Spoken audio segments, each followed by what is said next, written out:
Today I'm making pesto, but with a little twist. Huh? Now what you see here are 3 ways to make pesto.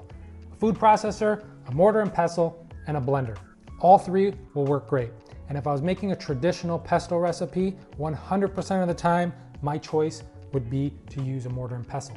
And I do have a recipe where I use a mortar and pestle to make traditional pesto in my mortadella, fresh mozzarella, and pesto sandwich recipe, which you'll see come across the screen right now, or I'm gonna leave a description in the link below, because there I explain why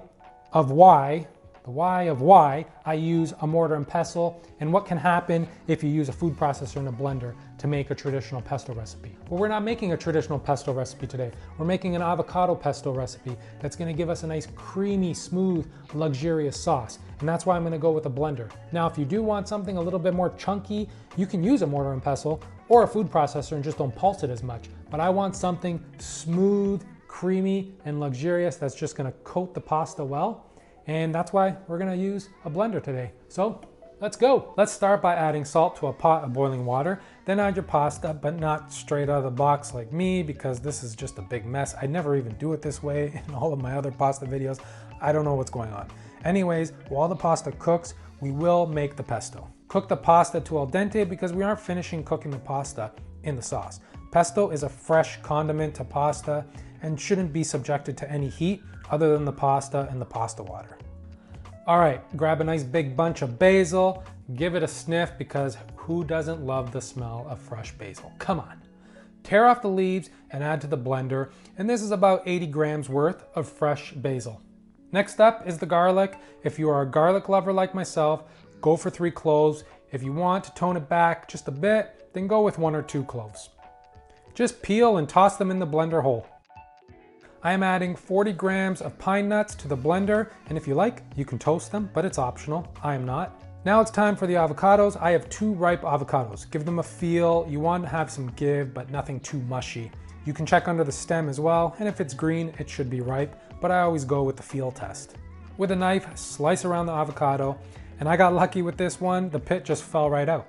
Scoop out the flesh into the blender. The second avocado, the pit didn't fall out. So place the avocado in a dish towel to be safe and give it a nice grip. And with your knife, in one swift motion, hit the pit, twist, and remove the pit.